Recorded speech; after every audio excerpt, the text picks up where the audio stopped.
And so people started organizing and figuring out how to trade things. And somebody said, well, what if we actually pipe the water down here? There's bamboo growing all over the island, and it's like a naturally occurring pipe.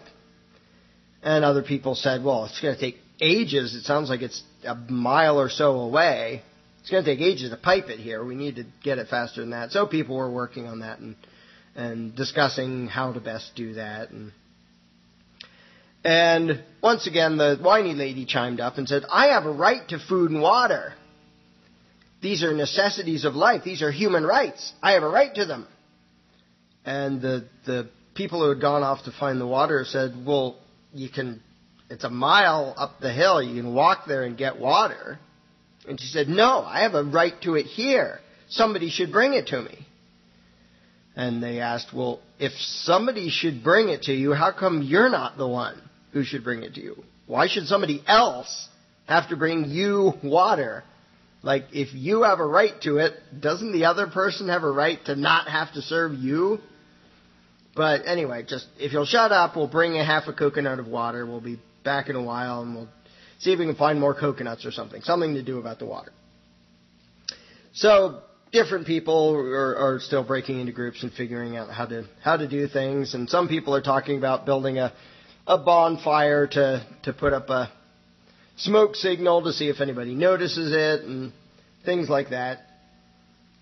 And then out steps this very educated-looking man, and he says, well, luckily for all of you, I am here. I am an economics professor, and I know all the ins and outs of human economics and what makes an economy work and what doesn't make an economy work. And what we need to have is full employment, and everyone has to have extra spending cash. So how much cash does everyone have? And a bunch of people checked in their pockets, and some people had none, and some had a bunch, depending on what they had when they got on the plane. And it was completely uneven, and some people said, I didn't think I was going to need cash on a plane, and didn't really expect to crash into an island. And there isn't anything to buy yet anyway. And the economics professor said, well, first things first, we need full employment. So I believe I, as the economically wise person, should be the employer. And what I will do is I will collect all the money, and then I will pay each of you $1 an hour to carry this rock back and forth up and down the beach. And a bunch of people said, well, what good would that do? Well, you'd be getting paid. We'd have full employment, everybody instantly employed. And people said, well, there's a slight problem. We'd all be employed. We might have money, but what would we buy with it? There's nothing here. It's a little more important that we have food and water and shelter than that we have quote-unquote employment that doesn't do anything. And the economics professor said, oh, there's one more thing we need in addition to my full employment plan, and that is we need credit. So I'm going to loan each of you $1,000, and I'll write down IOUs for that. Then we'll all have spending money, and we'll all be employed, and so everything will work out fine. Well, there's the music. So we're coming up on another break. As it happens, as idiotic as that economics professor may be, what he says is almost exactly what government policy people always say. We will be back right after this break.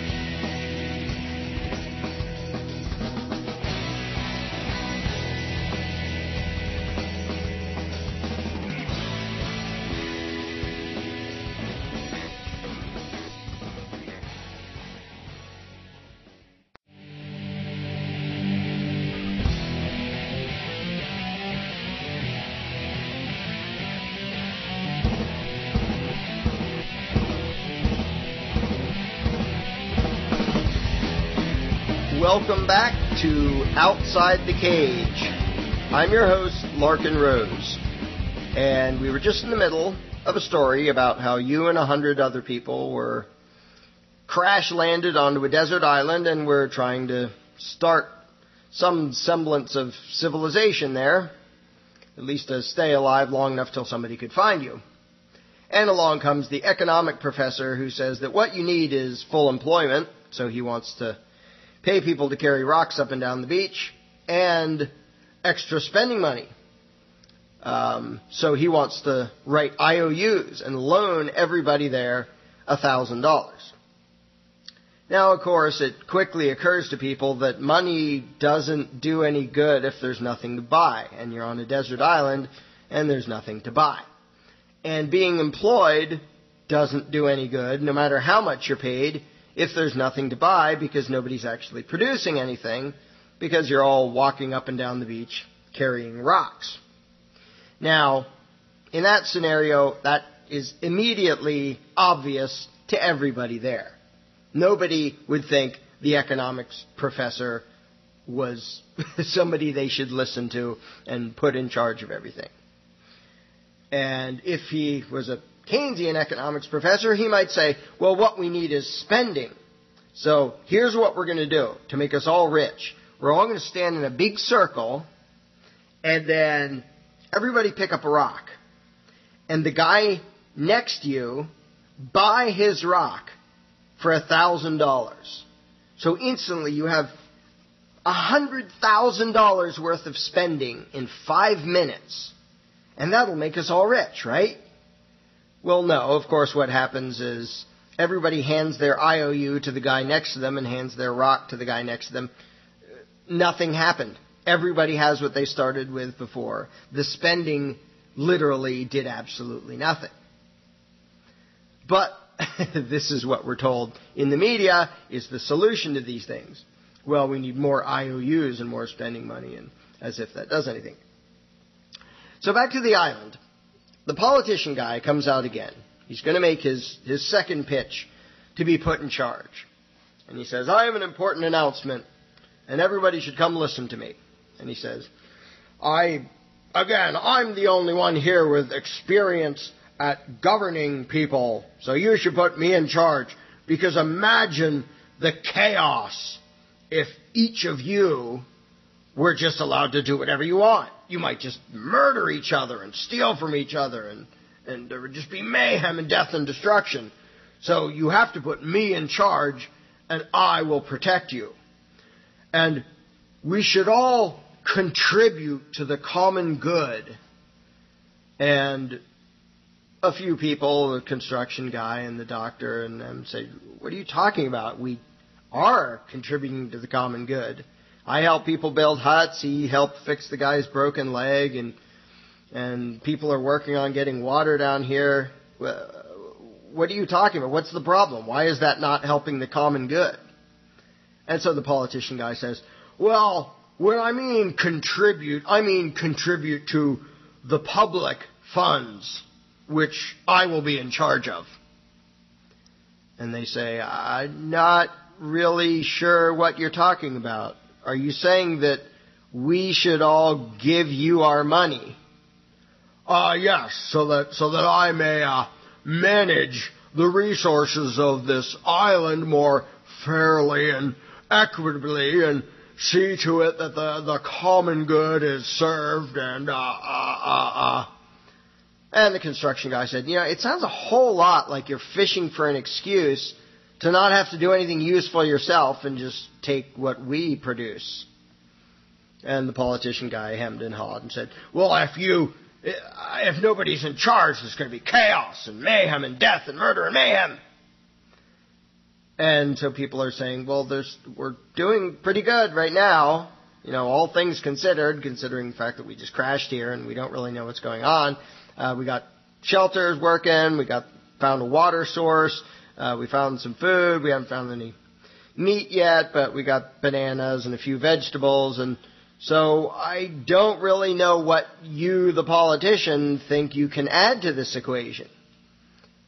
And the politician guy says, well, somebody has to be in charge. You can't have nobody in charge.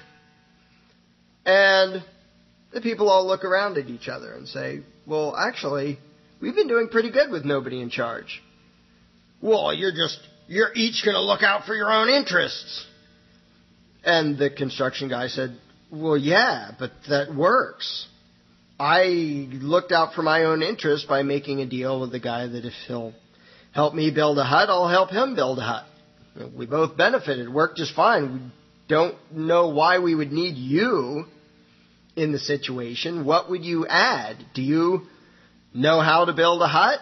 Do you know how to go get water? Do you know how to pipe it here? Do you know how to hunt? Do you know how to do anything? And the politician says, I know how to lead. And the people say, well, lead where? Where do you think we're going? And what central plan do you think we're all trying to be part of? We're just trying to stay alive and have shelter and food and water. We can't really imagine what good it would do to let you boss us around. And so the politician guy grumbles and stomps off. Now, if you hear in the news, stepping away from the story for a minute, if you hear people talking about, well, we have a right to affordable health care, think of the island analogy. Every time you hear that term, think of the island analogy. What would that mean on a desert island? I have a right to affordable health care, says whiny lady. Well, what does that mean? Other people have to provide it. They aren't your slaves. They aren't your servants. You don't have some magic right for them to give you for free affordable health care if they even have the stuff and the know-how to give it to you at all. It doesn't mean anything. To say you have a right to affordable health care literally doesn't mean anything. And the island example illustrates that. To say you have the right to food and water. No, you don't. And the island illustrates why. If you go get it, nobody should steal it from you. But you don't have a right to sit there and expect somebody else to be forced to go get you food and water and bring it to you. It just, on a practical level, it obviously doesn't work. Because if you have that right and somebody else has to be forced to serve you, to provide that right, whether it's health care or food and water or whatever, housing, then what about their rights? How can they have an obligation to give you stuff for free? And why wouldn't you have an obligation to give them stuff for free? But so many of these terms that you hear in the media from both political parties don't mean anything, and the island example demonstrates why. The whole giving back to society, which is what politicians call it when they want your money. When you work, you are giving back to society. Whatever your job is, whatever you do, if somebody pays you for it voluntarily, it's because you're producing something that's worth something to them. They wouldn't pay you if you didn't, which means you are contributing to society. But in the media, when they talk about contributing to the common good, they're almost always talking about giving money to the politicians who don't invent anything, and they don't build anything, and they don't produce anything. They just boss people around. Now, in the island example, everybody could see you don't need a politician like in charge bossing people around. It wouldn't do any good. It would just get in the way. And yet, though just about everybody could see that, in that scenario, when the numbers get bigger and there start to be more unknowns, suddenly people imagine that you have to have a group of people that do nothing but boss people around and take their money. And the excuse is the same as what the politician gave, because people are unpredictable and nasty and will do horrible things to each other unless somebody's in charge. But on the level of an island with 100 people on it, the ludicrousness of that, if that's a word, of that argument is obvious. Just by what measure would one politician bossing people around suddenly make all the people nicer to each other? It wouldn't happen. It's ridiculous.